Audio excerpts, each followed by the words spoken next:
चलिए एपी हमने रिवाइज किया था, है ना। रिवाइज आप अच्छे से करते रहिए यार, पूरा कंटेंट आप लेक्चर देख सकते हो, उसमें सब पढ़ाया है ना। तो मैं थ्योरेटिकल पार्ट तो वापस पढ़ाऊंगा नहीं, ठीक है, तो आपको याद रखना है और रिवाइज करेंगे आप। तो जो भी क्वेश्चन लिंक होगा ना उसके बारे में जरूर मैं आपको बताता रहूँगा, ठीक है। तो एपी हमने सबसे पहले किया था, उसकी nth term, sum of n terms, arithmetic mean, है ना। 3 नंबर्स एपी में होने की कंडीशन और अजम्पशन। 3 नंबर अगर एपी में अज्यूम करने हैं, 4 नंबर अगर अज्यूम करने हैं या 5, तो क्या करते हैं वो सब हमने एपी में पढ़ा, ठीक है। ओके, फिर जीपी ज्योमेट्रिक प्रोग्रेशन में क्या देखा था हमने, वहाँ पे कॉमन रेशियो होता है ना। एरिथमेटिक प्रोग्रेशन में कॉमन डिफरेंस होता है, पिछली टर्म से लास्ट वाली टर्म का अंतर सेम होना चाहिए, है ना, वो होता है एपी में। और यहाँ होता है कॉमन रेशियो। रेशियो कैसे मिलता है आपको, अनुपात डिवाइड करके, है ना। तो लास्ट टर्म से पिछले वाली टर्म का जो रेशियो होना चाहिए वो सेम होना चाहिए, वो होता है ज्योमेट्रिक प्रोग्रेशन, है ना। जैसे ऐसी term A are square, A are cube and so on till A R N, है ना। ये क्या है, जीपी है, जिसका कॉमन रेशियो क्या है, आर। इसकी nth टर्म जैसे निकालते हैं, P N is equals to A into R की पावर n माइनस वन, है ना। इसकी nth टर्म ऐसे निकाली जाती है। इसकी सम ऑफ n टर्म्स, है ना, सारे n मतलब सारे टर्म्स का जोड़ Sn कैसे निकाला जाता है, a इंटू आर की power n minus one divided by R minus one, है ना। ये फॉर्मूला होता है ऐसे। ये तब होता है जब आर की वैल्यू 1 से बड़ी हो, जाहिर सी बात है ना। 1 से बड़ा हुआ तभी तो आर माइनस वन, और आर की वैल्यू 1 से छोटी हो तो 1 माइनस आर, पलटी कर देना इसको, है ना।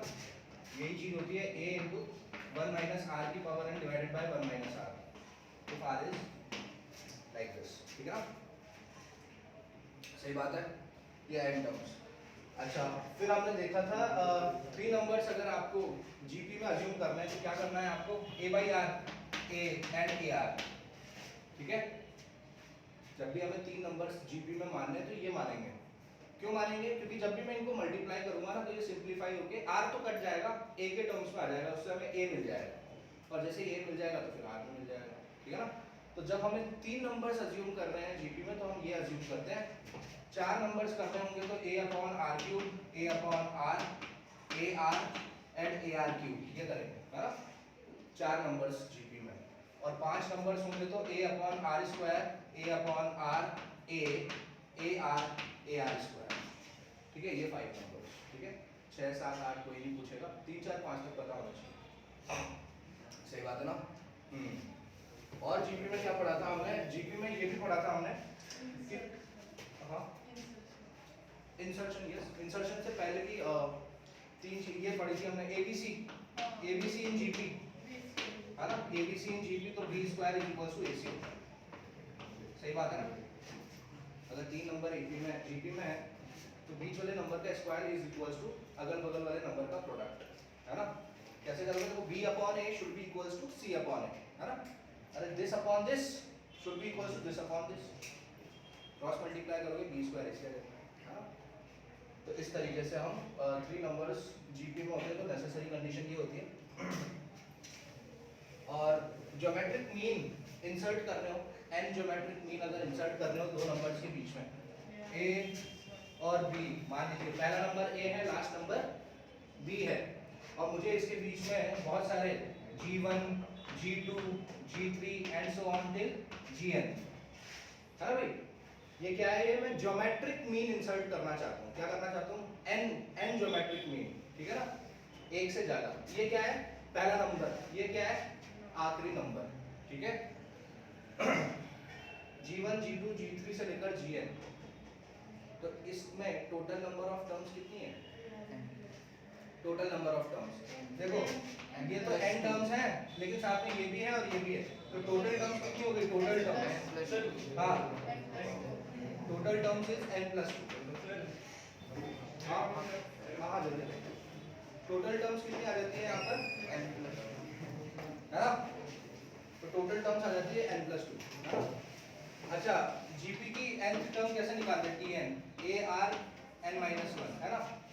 तो इसमें तो टोटल नंबर ऑफ टर्म्स कितनी है, n प्लस 2, यहाँ हम क्या निकालेंगे, t n plus 2 is equals to a R N plus two minus one. समझ में आए?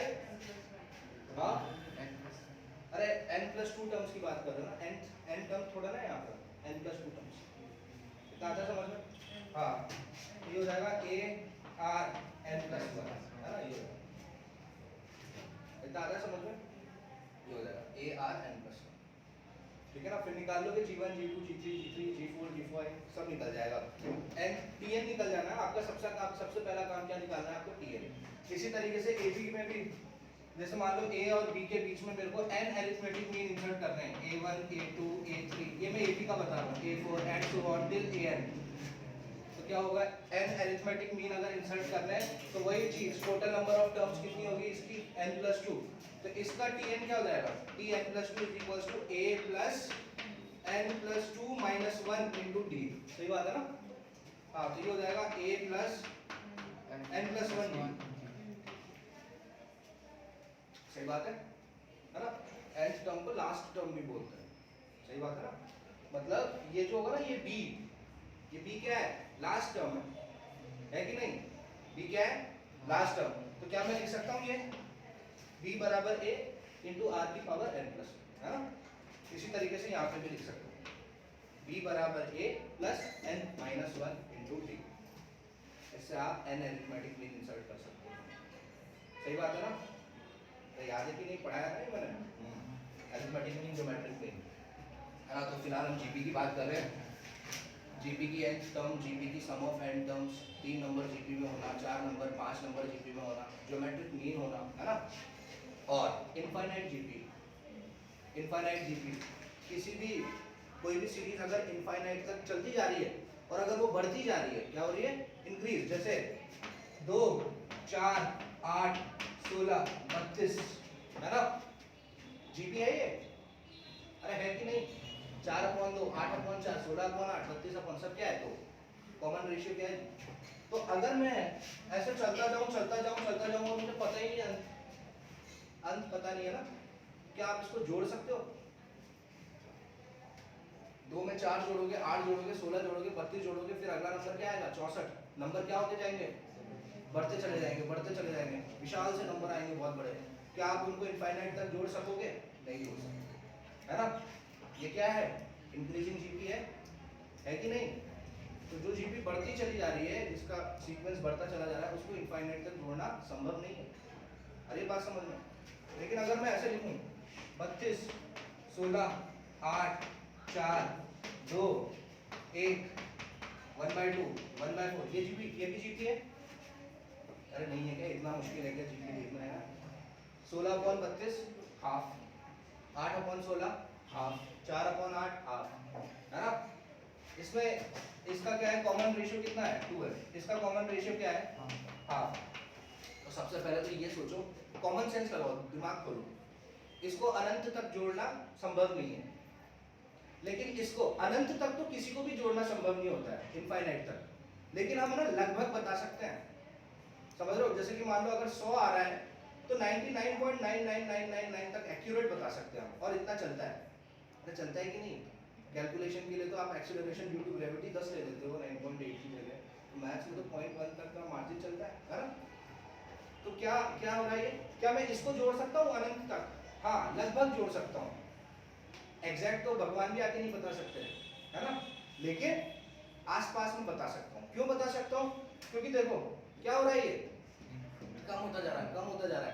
अब सोचो आप 32 में 16 जोड़ोगे 48 आएगा, 48 में 8 जोड़ोगे कितना आएगा? 56, में 4 जोड़ोगे 60, में 2 जोड़ोगे 62, में 1 जोड़ोगे 63, में आधा जोड़ोगे 63.5, उसमें 1/4 जोड़ोगे 63.75, है ना। और फिर और आगे नंबर क्या होता जाएगा? छोटा होता जाएगा, और छोटा होता जाएगा 1/16, है ना। तो जब मैं उनको जोड़ता जाऊंगा तो उसमें क्या होगा? मामूली सा फर्क आएगा कि नहीं आएगा? मामूली सा फर्क। आगे 1/16 1/32 1/64, ये सब क्या होंगे? बहुत छोटे नंबर होंगे कि नहीं? 0.00 समथिंग ऐसे। तो 0.0 आने के बाद तो हम उसको लगभग नेग्लेक्ट कर देते हैं ना। तो इसीलिए इनफाइनाइट जीपी जो होती है, उसके लिए उसको जोड़ना संभव तब है जब कॉमन रेशियो क्या होना चाहिए? 1 से कम होना चाहिए। उसको है ना मैथमेटिकली कैसे लिखते हैं, आर, है ना, आर मॉड ऑफ आर, है ना। इसका मतलब समझ नहीं आता ना अभी आपको। मॉड्यूलस का मतलब क्या होता है, आप मुझे नेगेटिव दो, मैं आपको पॉजिटिव दूंगा। आप पॉजिटिव हो तो अपने आप के मॉड्यूलस आप खुद हो, और अगर आप नेगेटिव हो तो अपने आप को नेगेटिव से मल्टीप्लाई कर लो पॉजिटिव बनाने के लिए। सोचो मैं बोल रहा हूँ ये मॉड ऑफ 1 क्या होगा, 1 ही होगा, है ना। मतलब मैं क्या हूँ, पॉजिटिव हूँ, तो मेरा दरवाजा भी पॉजिटिव से ही खुलेगा, है ना। लेकिन अगर मैं -1 हूँ तो मैंने अपने आप को पॉजिटिव बनाने के लिए क्या किया होगा, अपने आप को मैंने माइनस से ही मल्टीप्लाई कर लिया होगा, है ना, पॉजिटिव बनाने के लिए। तो भी क्या आएगा, 1। बात आ रही है समझ में, ये इंपॉर्टेंट कॉन्सेप्ट फंक्शन में सीखेंगे, है ना। मॉड्यूलस का क्या होता है काम, पॉजिटिव बनाने का, है ना, ऐसे समझ लो आप। मॉड ऑफ -2 क्या होगा, 2। मॉड ऑफ 2 क्या होगा, 2 ही, है ना। तो अगर आप पॉजिटिव हो तो अपने आप के मॉड्यूलस आप खुद हो, और अगर आप नेगेटिव हो तो आपका मॉड्यूलस क्या होगा, अपने आप को आप माइनस से मल्टीप्लाई कर लो, है ना। आगे सरल भाषा में बात कर रहे हैं, ठीक है। आगे इसमें फंक्शन में हम सीखेंगे, तो बिल्कुल ढंग से। हाँ मैंने क्या बताया आपको कि आर क्या होना चाहिए, 1 से क्या होना चाहिए, इनफाइनाइट जीपी का सम निकालने के लिए आर क्या होना चाहिए, 1 से छोटा कि बड़ा, छोटा होना चाहिए, है ना। तो आर छोटा कैसे बताऊं, ऐसे, है ना। Mod of R should be what, less than 1। ठीक है, इतना समझ में आ रहा है, ये कॉन्सेप्ट याद रखना है ना। जैसे कभी कोई इनफाइनाइट जीपी का सवाल कर रहे हो मान लो, और आपका कॉमन रेशियो आता है -3/2। क्या आता है कॉमन, मत फर्ज करो, मतलब सपोज करो कि कोई सीक्वेंस है, उसका इनफाइनाइट सम निकालना है और उसका कॉमन रेशियो क्या है, -3/2, है ना। तो इसका मॉड क्या होगा, -3/2 का 3/2, है ना। 3/2 का मतलब क्या होता है, 1.5। क्या 1.5 1 से छोटा होता है, तो क्या इसका इनफाइनाइट जीपी का सम निकालना संभव होगा, नहीं है ना। लेकिन अगर सवाल में लिखा हुआ है आर आया मतलब मेरा -12, अगर आर मेरा -12 आता है कॉमन रेशियो, तो क्या मैं इनफाइनाइट जीपी सम निकाल सकता हूँ, बिल्कुल निकाल सकता हूँ। उसका मॉड क्या होगा, हाफ, है ना। ये दरवाजा समझ लो आप, ठीक है। सिर्फ ये अधूरा ज्ञान नहीं कि इनफाइनाइट जीपी के लिए आर की वैल्यू 1 से कम नहीं होनी, कम तो होनी चाहिए, ये नहीं, इसकी मॉड ऑफ आर, है ना। मॉड का कॉन्सेप्ट समझ रहे हो, समझ में आ रहा है। मॉड का जो भी हो, मॉड ऑफ आर वो क्या होना चाहिए, 1 से छोटा होना चाहिए, तब जाके उसकी इनफाइनाइट जीपी की बात कर सकते हैं, है ना। तो इनफाइनाइट जीपी क्या होता है भाई, अगर कोई सीक्वेंस ऐसे चल रहा है AR square AR³ and so on, है ना। तो इसका इनफाइनाइट Sn, S इंफिनिटी ऐसे लिखते हैं, है ना। इनफाइनाइट सम का जोड़, है ना, इनफाइनाइट S इंफाइनाइट, ये क्या होगा, दुनिया की सबसे आसान चीज, A/1 - R, ठीक है ना। ये ठीक है भाई, आया समझ में। तो ये हो जाता है आपका S इंफाइनाइट। तो जीपी में हमने ये पढ़ा है, ठीक है। एक बहुत जबरदस्त रिलेशन याद रखना आप, अगर मैं 3 नंबर A B C इसका एरिथमेटिक मीन निकालना चाहता हूँ, एरिथमेटिक मीन, तो क्या आता है, B = A + C / 2। और अगर इसका ज्योमेट्रिक मीन निकालना चाहता हूँ तो इसका ज्योमेट्रिक मीन क्या आ जाएगा, B² = AC, है ना। मैंने कल आपको लास्ट लेक्चर में एक चीज बताई थी, एरिथमेटिक मीन और ज्योमेट्रिक मीन इक्वल तभी होंगे जब उनके तीनों नंबर, सब सारे नंबर बराबर हो, तभी वो सीक्वेंस एपी में भी कहलाएगा और जीपी में। कोई भी सीक्वेंस एपी में भी हो और जीपी में भी हो, ऐसा सिर्फ और सिर्फ तभी संभव है, तभी पॉसिबल है, जब वो सारे नंबर क्या हो, सेम। दिखाया था ये पॉइंट मैंने आपको, और एक क्वेश्चन भी करवाया था इसमें, है ना। अब इसमें देखो आप, एरिथमेटिक होता है, एरिथमेटिक मीन होता है B = A + C/2, और ज्योमेट्रिक मीन होता है B² = AC, है ना। ओके, तो अगर कुछ अच्छा, मैं ये बोलना चाहता हूँ कि एरिथमेटिक मीन जो होता है ना, वो हमेशा ज्योमेट्रिक मीन से बड़ा होता है, या उसके ज़्यादा से ज़्यादा क्या हो सकता है, ज्योमेट्रिक मीन बराबर हो सकता है। लेकिन ज्योमेट्रिक मीन एरिथमेटिक मीन से हमेशा छोटा ही है ना, ज़्यादा से ज़्यादा उसके बराबर हो सकता है। इतनी आती है बात समझ में, है ना। आप चाहो तो जैसे 2 4 और 8, है ना, 2 4 और 8, या कोई तीसरे नंबर, तो कोई अलग अलग नंबर ले लीजिए आप, और उनका है ना एरिथमेटिक मीन निकालिए और ज्योमेट्रिक मीन निकालिए, हमेशा एरिथमेटिक मीन ही बड़ा रहेगा ज्योमेट्रिक मीन, ठीक है ना। तो ये रिलेशन हमेशा याद रखिएगा, arithmetic mean is always greater than equals to geometric mean, है ना। और हार्मोनिक मीन से ऐसा सीक्वेंस होगा, एरिथमेटिक मीन ज्योमेट्रिक मीन से बड़ा और ये हार्मोनिक, है ना। ये रिलेशन बहुत इंपॉर्टेंट है ना, याद रहेगा। ओके, जीपी और जीपी में क्या पढ़ा था हमने? हाँ यही है जीपी में। अच्छा मैंने आपको उस टाइप के सवाल करने भी सिखाया था, 5 + 55 + 555 एंड सो ऑन, इसका जोड़ बता सकते हो? अगर मैं लिख दूं ना या n टर्म्स तक, तो मतलब हम इनफाइनाइट का सम नहीं निकालना है, मतलब कहीं से मैंने शुरू किया और कहीं तक मैं खत्म हो रहा हूँ, है ना। हाँ तो इसका n टर्म्स तक का जोड़ कैसे निकालेंगे? अब देखो सबसे पहले तो ये देखो, क्या ये सीक्वेंस AP है कि नहीं, मतलब बस ये आंसर AP नहीं है भाई। कॉमन डिफरेंस कितना आ रहा है? 50 और यहाँ कितना 500, नहीं है AP। क्या GP है? 55/5 11 होता है, लेकिन 555/55 11 नहीं होता है ना। होता है क्या? कॉमन, ये GP भी नहीं है और AP भी नहीं है। तो इस तरीके के सवाल कैसे करते हैं? ऐसे बहुत सवाल मिल जाएंगे आपको, 5 55 555 7 77 777, इस टाइप के सवाल, है ना। तो इस टाइप के सवाल को डील करने के लिए, इस टाइप के सवाल को सॉल्व करने के लिए क्या करते हैं भाई? हाँ ये 5 55 और 555, इसमें सबसे चमकता हुआ कॉमन चीज क्या दिख रहा है आपको? 5, है ना। तो 5 को बाहर निकालो, 5 को बाहर निकालेंगे तो 1 11 1 1 1 and so on till and terms. ये आया समझ में? हाँ भाई। इसके बाद वाली स्टेप में क्या करते हैं, ऊपर और नीचे ना 9 से मल्टीप्लाई करते हैं। ऊपर नीचे किससे मल्टीप्लाई करते हैं? 9 से। क्यों करते हैं अभी समझ में आ जाएगा। तो देखो 5 × 9 कर देता हूँ नीचे, तो ये सब क्या बन जाएंगे? 9 99 999 and so on till and terms. ये आई बात समझ में? आया समझ में? ओके, ये यहाँ तक कोई दिक्कत? ये सेम पैटर्न है बेटे। अगर ये 5 55 555 की जगह 7 77 77 777 होता या 4 44 44 होता, पैटर्न यही करना है आपको, है ना। प्रोसीजर यही फॉलो करना है। अब ये नीचे 5/9 आ गया, ये 9 99 999, है ना। इन सबको देख के क्या महसूस होता है? ये सब है ना एक एक कम है किसी से। 9 किससे एक कम है? 10 से। 99 किससे एक कम है? 100 से। और 999 किससे? 1000 से। तो लिखो ऐसा। तो देखो ऐसा लिखने के बाद ये कैसा दिखेगा? देखो 5/9, 9 को लिखूंगा 10 - 1, लिख सकते हैं।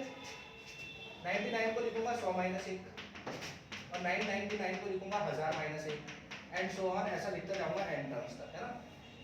इतना आया समझ में? इतना एक बात समझ में? ठीक है भाई। अब इनको अलग अलग कर देते हैं, मतलब ये बोलना चाह रहा हूँ मैं, 5/9 ऑलरेडी बाहर है, इसका एक कलेक्शन तो बनाता हूँ, इसका 10 100 1000 and so on till and terms. और यहाँ से क्या आ रहा है देखो, -1 प्लस माइनस -1 प्लस माइनस -1 आ रहा है कि नहीं? मतलब माइनस कॉमन लेके ऐसे लिख सकता हूँ कि 1 + 1 + 1 प्लस एंड टर्म्स। आई समझ में ये स्टेप? अरे आई कि नहीं? साधारण सी स्टेप मिटा दूँ सर। अब बताओ मेरे को, क्या अब ये जीपी बन गया? एपी तो नहीं है, कोई भी बता देगा। एपी तो नहीं है ना, जीपी है क्या? कॉमन रेशियो 10, अरे 100 / 10 10, 1000 / 100 10, कॉमन रेशियो 10 है। और इसकी फर्स्ट टर्म क्या है? 10, कॉमन रेशियो क्या है? 10। तो सम ऑफ n टर्म्स तक चल रहा है। तो tn क्या होता है? a × r⁻n - 1 divided by r-1, यही होता है जीपी का tn। फॉर्मूले में लगाओ, a की जगह 10 लगा दूंगा, r⁻n की जगह 10⁻n - 1 डिवाइडेड बाय 10 - 1, 9 हो जाएगा।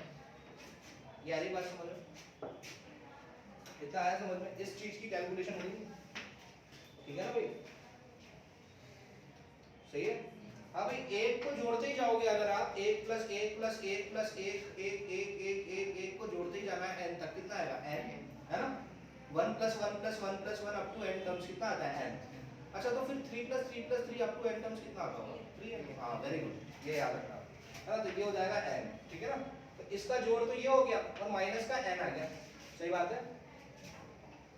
अरे सही है कि नहीं? हाँ हो गया। तो ये पूरी कैलकुलेशन इसकी ये हो गई, इसकी ये हो गई, बड़ा बक्सा लगा देते हैं यहाँ पर बॉक्स, और 5/9 बाहर मल्टीप्लाई हो रहा है, इसको मत भूलना, सही बात है? कैलकुलेशन कर लोगे, खोल दोगे ब्रैकेट ब्रैकेट आप? अरे ये भी मैं सिखा दूंगा आपको, इसमें तो गलती मत करना यहाँ तक पहुँचने के बाद। अच्छा आप इसको सॉल्व कैसे करेंगे भाई? इसको सॉल्व करेंगे तो 5/9 को बाहर रेस्ट करने दो, है ना? 5/9 को बाहर रेस्ट करने दो, और ये ऐसे लिखा हुआ है, देखो प्यार से सॉल्व करो। 10 × 10⁻n−1 divided by 9 minus n, मैंने एक बार और लिख दिया आपके लिए, ऐसा लिखा हुआ है ना? अब इसको सॉल्व करेंगे, कैसे सॉल्व करेंगे इसको? बचपन में एलसीएम लेते थे, नीचे एलसीएम क्या आ जाएगा? 9 आ जाएगा। हाँ तो 5/9 इंटू ऐसा हो जाएगा 10 × 10⁻n−1 minus 9n divided by 9, right है? राइट? हाँ तो डिवाइडेड बाय 9 आ गया, तो 9 9 का कितना होता है? 81। तो 5/81 इन ब्रैकेट, अब मैं 10 को 10 की पावर n से मल्टीप्लाई करूंगा तो कितना आएगा? ये बताओ, 10 को अगर मैं 10 की पावर 8 से मल्टीप्लाई करूंगा तो क्या आएगा? 10 की पावर 9 आएगा। तो ये कितना हो जाएगा? 10 × 10 की पावर n, 10 की पावर n+1, है ना? सही बात है? हाँ 10 को -1 से मल्टीप्लाई करूंगा तो कितना आएगा? -10 और -9n, ऐसे लिखते हैं, -9n -10, है ना? -10 -9n भी लिख सकते हो, लेकिन हम बढ़ते हुए से कम करें, पहले n की टर्म फिर n आएगा, है ना? डिवाइडेड बाय कुछ नहीं, वो तो वही है, ये हो गया हमारा, ये हो गया आंसर, है ना? मतलब 5, 55, 555 and so on till n terms. क्या आंसर आया? या अब in order to check whether your answer is correct और नॉट, क्या करना है आपको? आपको ये चेक करना है कि आपका आंसर सही है कि नहीं, है ना? तो n का वैल्यू क्या डाल दो? 1। क्या डालना है? n का वैल्यू 1। तो जैसे ही n का वैल्यू 1 डालोगे तो 1 + 1 कितना होता है? 2, और 10 का पावर 2 कितना होता है? 100 होता है कि नहीं? हाँ तो यहाँ हो गया 100, देखो 5/81, इधर हो गया 100, इधर क्या डालूंगा? 1 ही डालूंगा। 100 - 9 - 10, आ रही है बात समझ में? 100 में से 9 घटाते हैं कितना आता है? 91, और 91 में से 10 घटाते हैं कितना आता है? 81 नीचे बैठा हुआ है काटने के लिए, इसको कितना आया? 5, है ना? n का वैल्यू क्या डालने पे 5 आया? 1, है ना? तो n का वैल्यू मैंने डाला 1 टर्म्स, है ना? अगर n का वैल्यू 1 डाल रहा हूँ तो सिर्फ मुझे सम किसका? 1 टर्म का निकलना है। तो 1 टर्म का सम कितना है? अरे एक टर्म का जोड़ क्या है? 5 ही तो होगा, सही बात है ना? मतलब हमारा उत्तर सही। अरे बात समझ में? n का वैल्यू 1 डालने का, n का वैल्यू 1 डालने के बाद चेक करो कि आपका उत्तर सही है। सही है? चलो करवाया हुआ क्वेश्चन है ये। अब बात सुनो मेरी, ये इस टाइप का क्वेश्चन अगर कॉम्पिटिटिव एग्जाम में आता है तो ये ऐसे करने मत बैठ जाना आप, है ना? 4 ऑप्शन मिलेंगे, चारों ऑप्शन n के टर्म्स में होंगे, होंगे कि नहीं? उसमें सीधा, है ना, हिट करके, ऑप्शन को हिट करके n का वैल्यू 1 डाल के सीधा देखना कि आपका क्या बैठ रहा है ना? n का वैल्यू 1। कभी कभी क्या हो जाता है, सुनो ध्यान से, कभी कभी क्या होता है, n का वैल्यू 1 डालने पर ना 2 ऑप्शन सही आ जाता है। रेयर ओकेजन्स में ऐसा होता है, आपने n का वैल्यू 1 डाला और आप बोलो यार ऑप्शन ए भी वही आ रहा है, ऑप्शन सी भी वही आ रहा है, तो ऐसे समय पर जब आपके 2 ऑप्शन क्लैश हो रहे हो तो ऐसे समय पर n का वैल्यू 2 डाल देते हैं, है ना? जैसे ही 2 डालोगे सिर्फ एक ही उत्तर आएगा, ठीक है ना? कभी कभी हो जाता है n का वैल्यू 1 डालने पे 2 ऑप्शन सही मिल जाते हैं, और ऐसी शॉर्ट ट्रिक तभी काम करती है जब सवाल n का हो और ऑप्शन में भी n हो, है ना? तब आपको क्या करना है, n का वैल्यू तुरंत 1 डाल के ऑप्शन से हिट कराना है, काफी समय बच जाएगा आपको। अरे ये करने मत बैठ जाना आप एग्जाम में, कॉम्पिटिटिव एग्जाम। बाकी हाँ आपके कॉलेज के एग्जाम में तो आपको ऐसे ही करना होगा, ठीक है ना? सही है? ये पैटर्न था, एक फॉर्मेट। अच्छा ओके, ये तो जीपी का था। हाँ मैंने आपको बताया था ना, अरिथमेटिक मीन ज्योमेट्रिक मीन से हमेशा बड़ा ही होता है ना? आप देख लो, देखो 2 8 और यहाँ मैं a लिख रहा हूँ, है ना? तो इसका अरिथमेटिक मीन कितना होगा? अरिथमेटिक मीन कितना होगा इसका? हाँ 4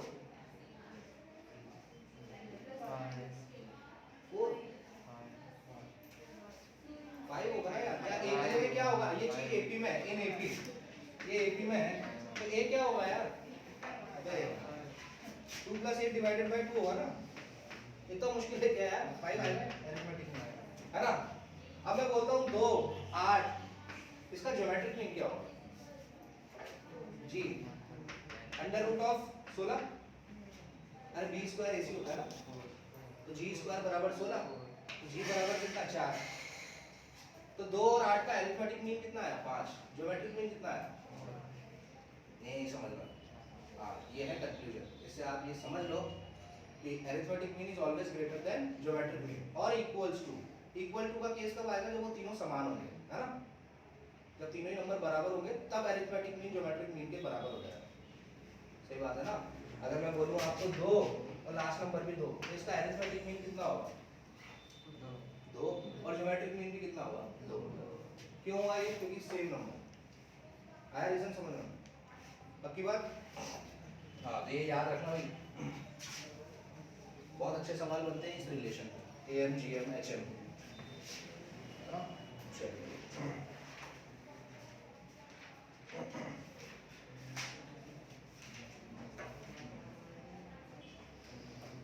question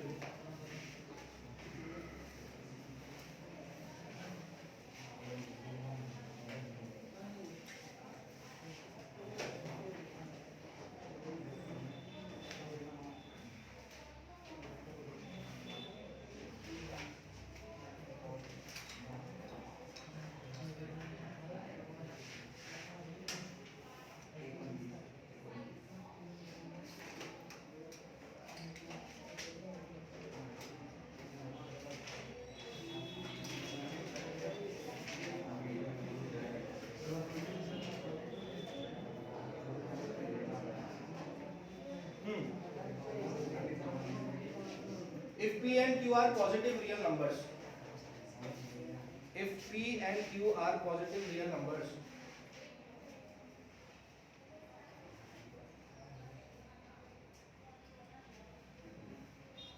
if p and q are positive real numbers such that p square plus q square is equals to 1, then the maximum value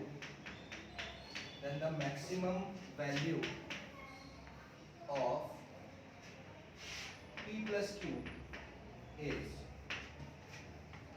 a 2, b 1/2, c 1/√2 या d √2।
मैक्सिमम ज़्यादा से ज़्यादा वैल्यू क्या हो सकती है? अच्छा एक रिलेशन दे रखा है हमें p square plus q square is equals to 1, p square plus q square is equals to 1।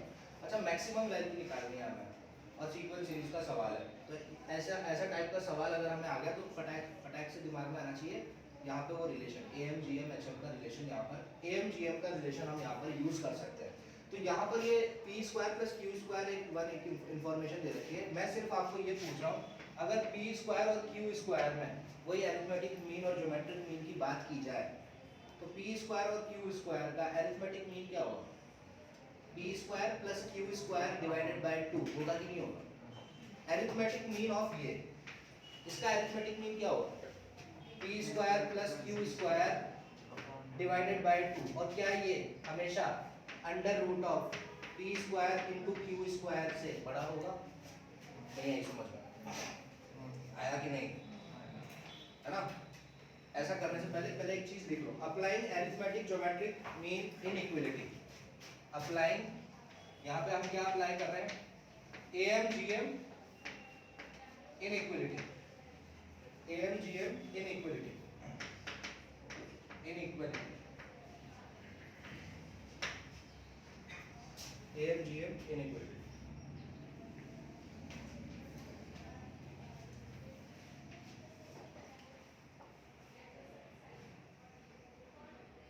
बात आ रही समझ में?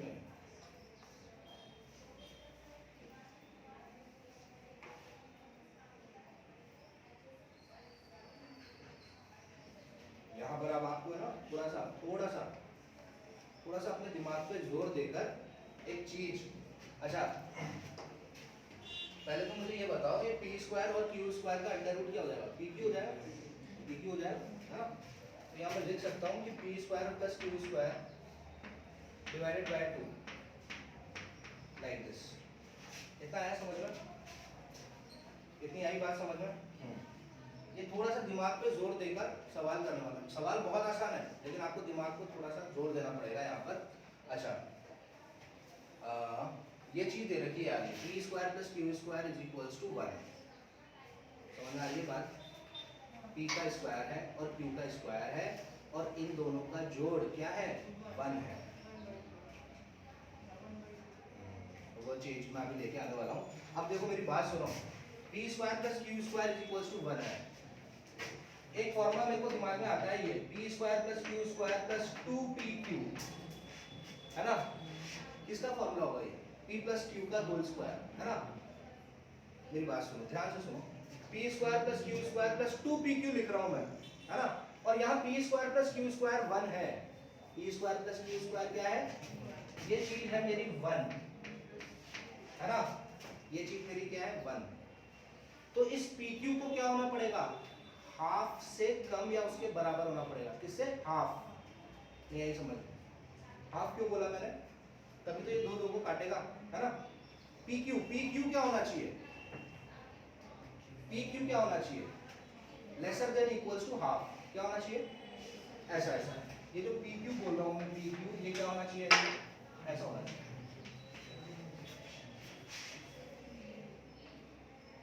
PQ, है ना? PQ should be equals to इस तरीके से। तो इनइक्वालिटी का साइन चेंज कर दिया मैंने, ग्रेटर आना चाहिए, हाफ से बड़ा होना चाहिए, है ना? हाफ के बराबर या उससे बड़ा होना चाहिए। देखो अब खुद सोचो आप, यहाँ इक्वलिटी का साइन जब लगता है ना तो दोनों में से एक बात भी सच्ची हो जाती है। क्या बोला मैंने? ये मैं लिख रहा हूँ क्या? PQ is what? Lesser than और इक्वल्स टू, लेसर देन और इक्वल्स टू कितना? 1/2, है ना? उससे PQ का जो ये है, PQ का जो प्रोडक्ट है वो क्या होना चाहिए? हाफ से क्या होना चाहिए? हाफ के बराबर होना चाहिए या उससे कम, है ना? इस तरीके से। तो अगर ये इनइक्वालिटी यहाँ पर लगाओगे आप, P square plus Q square upon 2 should be like this, है ना? तो यहाँ से p प्लस क्यू का होल स्क्वायर क्या हो जाएगा? p प्लस क्यू का whole square.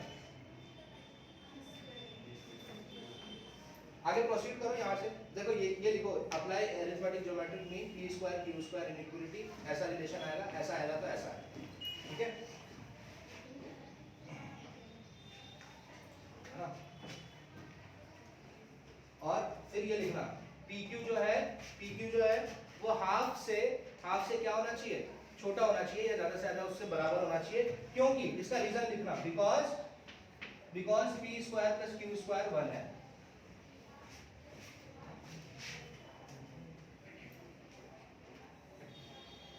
P P square plus Q square 1।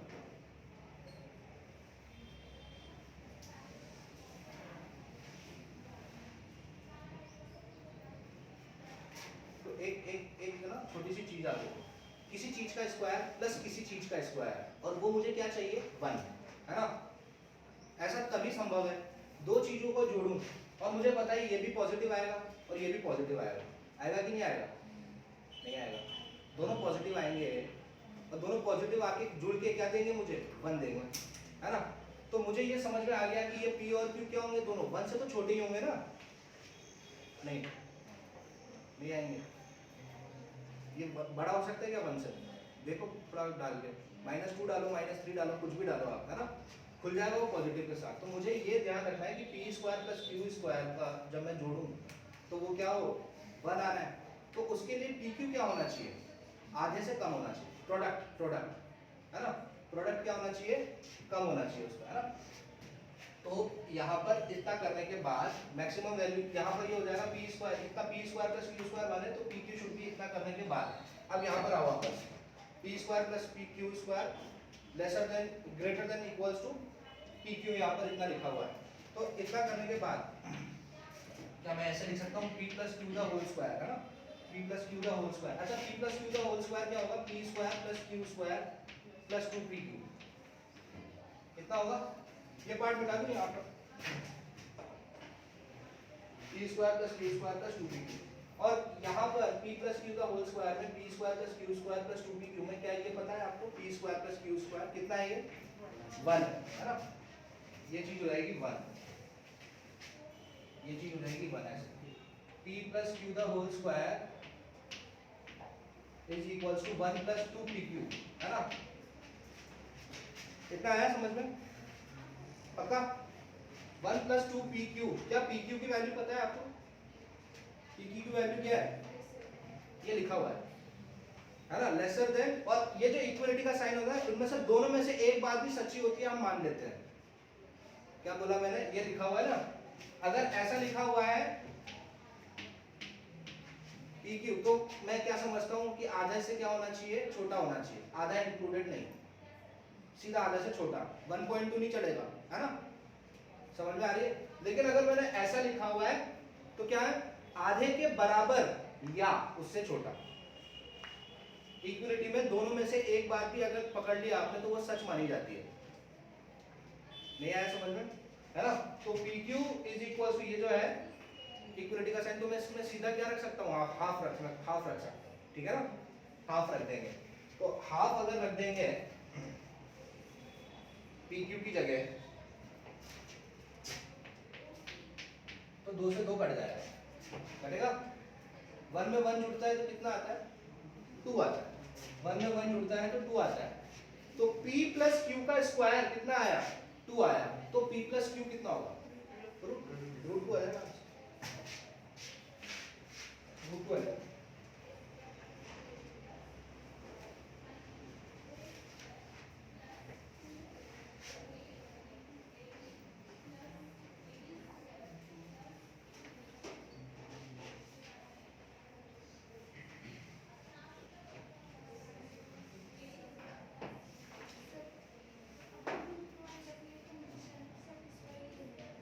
कौन से D square plus Q square, product है ना यार, वो तो प्रोडक्ट है वो तो।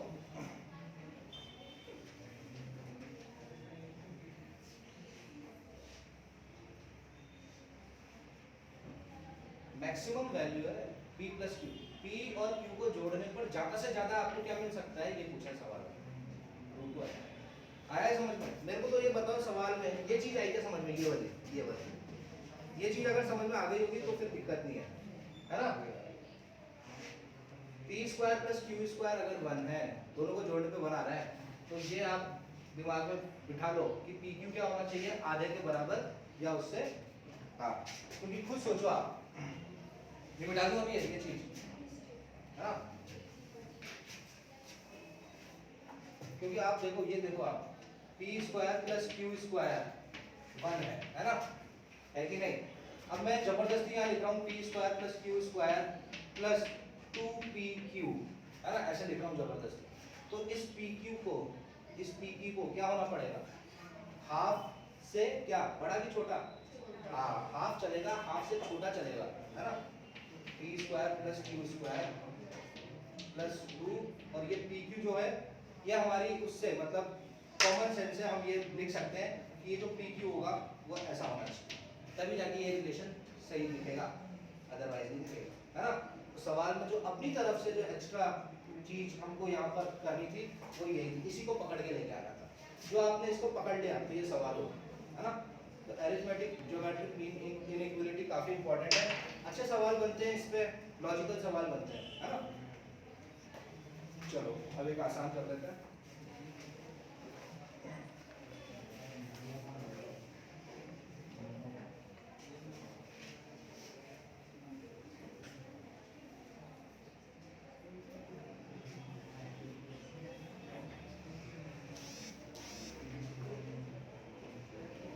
हाँ नेक्स्ट सवाल, if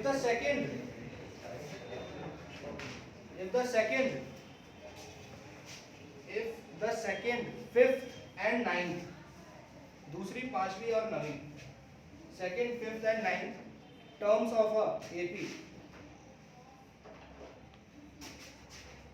second fifth and ninth terms of an AP are in GP, of an AP are in GP,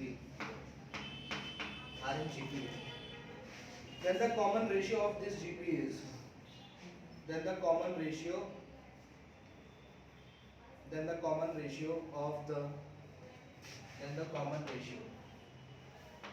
of this GP is options 8/5, option B 4/3, option C 1 या option D 7/4। अब बेटे सवाल आ गया क्या समझ में, सवाल आया क्या, हाँ क्या दिया है सवाल में कि अरिथमेटिक प्रोग्रेशन की second, fifth and ninth terms जो है वो किसमें है, ज्योमेट्रिक प्रोग्रेशन में।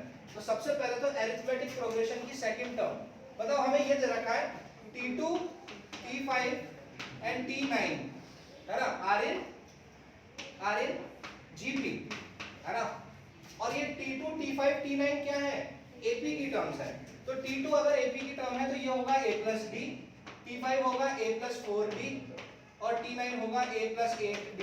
इतना सहमत हो गया, हाँ इतना अग्री करते हो, यही दे रखा है गिवन सवाल में, क्या दिया है पढ़ो, second fifth and ninth terms किसकी, एपी की, ये किसमें है, जीपी में, तो वही लिखा है मैंने, देखो सेकंड फिफ्थ और नाइन्थ टर्म्स किसकी, एपी की, एपी की सेकंड टर्म क्या होगी, TN, a plus N minus 1 into D, तो T2 क्या होगा, a प्लस डी, T5 कितना होगा, a प्लस 4d, T9 कितना होगा, a प्लस 8d, ये है आपका एपी में। तो अगर ये तीन number a plus D, a plus 4d, a plus 8d AP में है, तो क्या, सॉरी ये किस में है, जीपी में है, तो क्या मैं ऐसा लिखूंगा a plus 4d the whole square should be equals to a plus d multiply by a plus 8d, सही बात है। अरे जीपी में है ना ये तीन, तो जीपी के लिए यही होता है ना, बीच वाले नंबर का स्क्वायर इज इक्वल्स टू अगल बगल वाले नंबर का प्रोडक्ट। खोलो इसको,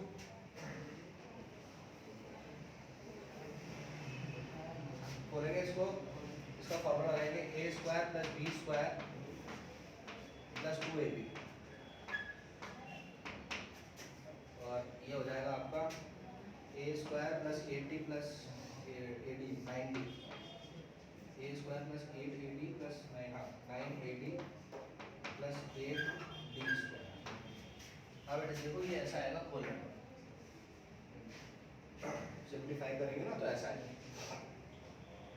और ऐसा आने के बाद ये a स्क्वायर से a स्क्वायर को काट दिया, 16d स्क्वायर से 8d स्क्वायर माइनस होगा तो 8d स्क्वायर आ जाएगा इज इक्वल्स टू 9ad से 8ad माइनस होगा तो ad आ जाएगा, d से d कटेगा, a का वैल्यू 8d आ जाएगा।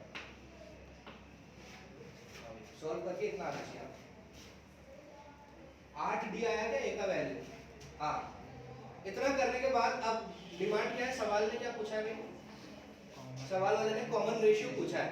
अब मुझे ये बताओ, ये किसमें है? जीपी में है, तो कॉमन रेशियो कैसे निकालता है? दिस डिवाइडेड बाय दिस, है ना? अरे a प्लस 4d को a प्लस d से डिवाइड करोगे तभी तो कॉमन रेशियो मिलेगा। इसको इससे करो, इसको इससे करो, जिसको जिससे करना है, इसको इससे डिवाइड करो, तो r हो जाएगा आपका a plus 4d divided by a plus d। होगा क्या अभी? आप कॉमन रेशियो ऐसे निकालते हैं।